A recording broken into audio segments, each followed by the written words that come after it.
Let me ask you a question. What do you miss? What are you missing right now in the midst of this quarantine? Is it hugs? You miss your family coming by. You miss the spontaneous sort of, hey, let's go get dinner or let's go grab a drink. We need to see one another. We need to be together. What is it you're missing? A walk on the beach. Maybe it's being out on the lake or going to the mall to be just with other people, maybe whom you don't even know, sitting in a movie theater. There's all kinds of things that we have lost in the midst of this quarantine for the coronavirus. And whatever it is that we are recognizing in ourselves as something that we truly miss is an indication of something that we're grieving. So what do I think is the great question out of this? I think that the great question, or hopefully the great learning that we'll have, is how much we actually grieve through all of our life. And hopefully then learn that grieving is a positive thing for us. My name's Dr. Galen Goben. I'm a certified thanatologist. And I'm looking at this whole experience from grief because we are hearing more and more about the grieving of people and families. You can't turn on the radio or the television. You can't skim through Facebook or Instagram where you don't see something where someone has posted about a funeral that they've missed or their inability to go and see someone, to go and be with someone. We are grieving so much in this time. And I'd like to talk to you for a few minutes about grief as we move through this pandemic. When we discover something that we're missing, something that we have lost, something, if you will, that we've been deprived of, that's the experience of being bereaved. And whether that is a person, a place, someplace we go, a restaurant or something, or a thing that we can't have anymore, we find ourselves experiencing bereavement. Sometimes it's the identity that we share, how we understand ourselves. Almost all of us are working from home, and the whole sense of productivity that we have been able to experience and to feel good about at our places of employment has dramatically changed. And many people are finding that they're working harder to get out the same amount of things that they need to do, just simply because it's more difficult to work from home. And that goes into our identity, and that because of who we are as human beings and the way we kind of experience life. So we're bereaved in so many different ways. And what we need to do when we're bereaved is to go through and process that through our mourning and the things that we do as we mourn. Mourning is the outward expression of whatever that loss is. Oftentimes takes the form of rituals. It always includes body movement. And if we think about standard kind of rituals around an experience of death or loss, funerals are ones that come to mind quite easily, and they are full of ritualistic activity. In Judaism, we have sitting Shiva. We sit, we wait. The community comes to us, provides for us for our needs through that. And whatever side we're on that, whether we are the family who is sitting Shiva, who has lost something, whether we are the people who are a part of what I like to call the casserole brigade, those people that bring the casseroles when a person has died. Whichever side we're on, we're engaging in mourning rituals, whether we are in a part of that immediate circle that loss is true and real for us, or whether we're in one of those caregiver roles and coming and picking up the children, mowing the lawn, or bringing the casseroles and bringing dinner over. Back in the Victorian era, we had things that we did that told the whole community about how somebody was mourning. We wore black for a particular period of time. We closed off the mirrors. We hung bunting that shared the message that we were bereaved. In World War II, there were families that when a soldier was killed, that they hung a gold star in the window. We've lost an awful lot of those mourning rituals and those movements that we do. But mourning is definitely an important part of our experience as we are bereaved. Now, we think so much about grief, and I've used that word because grief is the internal experience that each one of us has when we have experienced a loss. And grief hits us in so many different ways. We're familiar, of course, with the emotions that come. We're lonely. We can feel afraid or anxious. We have a sense of longing oftentimes for the person or the object of our connection that we are missing. Oftentimes guilt and regret is a real part of those experiences. And how many of us wouldn't have gone out and bought more toilet paper if we had been able to know and that, of the run on toilet paper and how long we would be involved and how difficult it would be to find some more of that. Those are some simple and small kinds of maybe guilts or regrets that we feel that we have. But those are common parts of our emotional experience of grief. But we're also physical creatures, and as our physical being is involved in grieving, we cry, we sigh, we have our appetites get disrupted. Sometimes we're eating, sometimes we can't.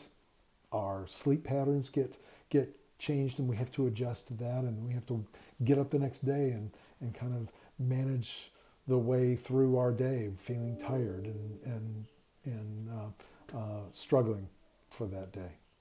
So very much a lot of physical activities that are that. And there's also cognitive elements. Grief affects our mental capacities. It's hard to concentrate. We find ourselves just kind of almost in a fog and staring off, into space sometimes. We can feel a sense of cloudiness and not real sure of the last sets of events. People will talk to me oftentimes about driving to work and forgetting how they got to work. It's such a ritual and such a direction that they take, but not remembering how they have gotten there because they sort of blanked out when they got in their car, and when they got back to onto their office, they can't remember how they got there and what happened. What did they see in between? So we have cognitive experiences of that. We also oftentimes are socially impacted that way. People, after a while, can stay away from us. The casserole brigade goes home and people return to their life, and we're feeling lonely and empty, and we can feel really alienated and feel like we're the only ones experiencing this, or who has ever experienced this. And the truth is, we have, for that particular loss in our particular circumstances right now. And we find ourselves oftentimes really struggling with that sense of what this means spiritually. And where was God? Why am I being punished? I've heard many, many people after the death of a spouse or a child say to me, why is God doing this to me? What lesson do I have to learn out of this? Where was God when that car was coming down the street? We really struggle with how the world works. And what we need to do in grief, and what the mourning rituals do for us, and what the recognition of being bereaved helps us to do, is to integrate this loss into our life. And that's really a challenge to do, especially when we feel like the absolute entire whole world has changed. There's a thing that we have that kind of the operating system that we function through, and the scaffolding of our lives, how we filter experiences that come to us. And we call it the assumptive world. And the assumptive world is just really made up of three pretty simple things. Is the world safe? And 6 months ago, the world felt safe. 6, 7 months ago, the world felt safe. We were doing things. We were living our life, going through the fall. We were making plans for the summer to come and knew what was going to happen. We had, birthdays and graduations and anniversaries that were all going to come, and we knew what we were going to get together and celebrate those things. And now, because of some disease that didn't even exist 6 months ago, we find ourselves quarantined in our homes. We find ourselves only able to get out, get in the car, drive to some place, put on gloves to put gas in our car, put on a mask to have to go into a store, keep 6 feet apart, and just really have readjusted to our world. Does the world feel safe to us anymore? 6 months ago, again, we were able to go to a funeral. We were able to go to church, synagogue. We were able to go to Mass, sing in the choir, without the fear that we were going to get sick, without the fear that we could get something that now could kill us. And that means the world is no longer the safe place that we expected. Out of that safety also, is the world predictable? That's another part of our assumptive world. Can we know what to expect with things? If I act a particular way, is that going to kind of insulate me and help protect me from things that go on? If I believe a certain thing. Well, the truth is that now we find that even that is not true. Asymptomatic people who don't even know that they have this virus are walking around and could be infecting people. So we don't know whether, we can do everything that we are supposed to do. Wash our hands and put on gloves and stay in the house or go out with a mask when we are out, and still we can get this. So the world doesn't necessarily feel so predictable anymore either. And how benevolent is the world? Most of us really do look at the world as being a pretty good place, and that people are safe, and that we can, that they're good people, and that we can feel comfortable around them. But we ask ourselves now, wait a minute, this virus was supposed to only kill and affect the elderly and those with compromised immune systems. And now we're finding out that it is pretty indiscriminate. That it's not a benevolent world, that anybody can get this, and even children. And now the virus is potentially developing some new diseases that are affecting children. That has just absolutely destroyed much of what we understand to be our assumptive world. It's why we feel so unsafe and why we are so nervous about so much of that.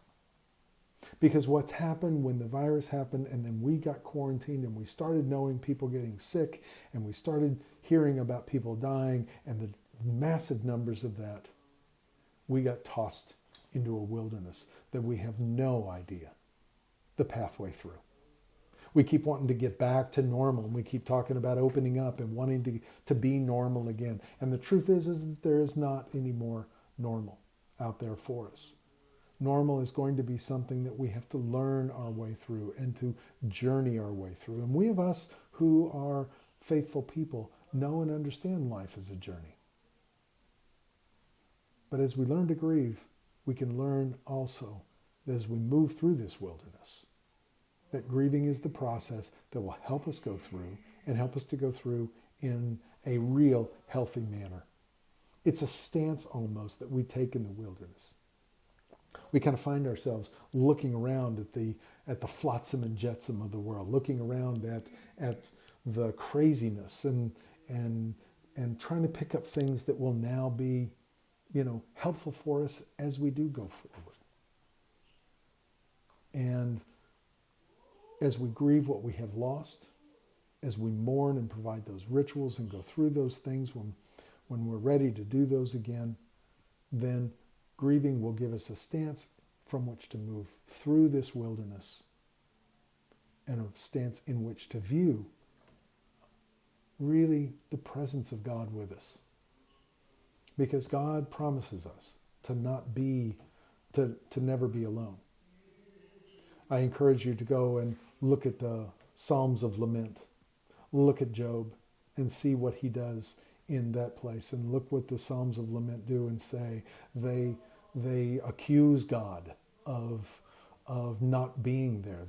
They accuse God of leaving us abandoned to deal with whatever this great loss and this great tragedy is, this real battle that we are fighting.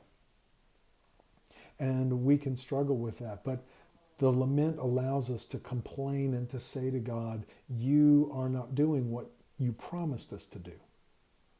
And yet, then the lament goes on and says, I will still trust you. I will still trust you to be with me. And I will still go back and sing in the congregation and raise your praises, because you are my bulwark. You are my fortress. You are my hiding place where I can be. And that lament will help us in this time right now to say what we need to say about all that we have lost, to speak of our uncomfortableness in the midst of this uncertainty, and to begin again to learn trust and to place our trust back in God, who will walk this journey with us. You know, the Israelites, when they were leaving Canaan, they were commanded or remembered to go and to take the bones of Joseph with them into the new land. And they left, they escaped Egypt, and they wandered for all that time in the wilderness, and they didn't set down and make, a home any one place. They were a wandering people until they came to Canaan, until they came to the place where they settled and understood that God was going to be with them for sure in that place. And there they buried the bones of Joseph. And in some ways, those bones of Joseph are for us now ways to kind of rebuild our assumptive world. Where is God? Where have I seen God? What is it that I pick up, and what are the essentials as I go forward? We've heard so many people talk about this time in quarantine of really focusing down on what we need and what is important. And we can let go of a lot of other things and bring that new stuff with us into this new land as we journey forward. And begin once again to put our lives back together again. And I'm hoping that in this stance of grief, as we grieve our way through this, that we will only bring that which is necessary, that which is important. Our faith, our love, the presence of God, and the ways that we can find to be present with one another in our difficulties and our tragedies. Simply put, grief is this innate thing that we have in our hearts that we know because we have loved someone or loved something, and when we've been deprived of it, when the death has come, when we can no longer function in the way that we used to, we know the way forward. We don't know what it looks like. We don't necessarily know how we're going to get there. We don't know necessarily the number of steps that it's going to take to get there, or the exact trajectory that we're going. But somehow the heart knows where it's going, and it will follow the path, and it will stumble some, and we will get up, and we'll find our way forward. And grief will be the stance that moves us through. Grief will be the way that we can understand and trust that God is with us, we're not alone, and to get up tomorrow and start a new way. Thank you very much.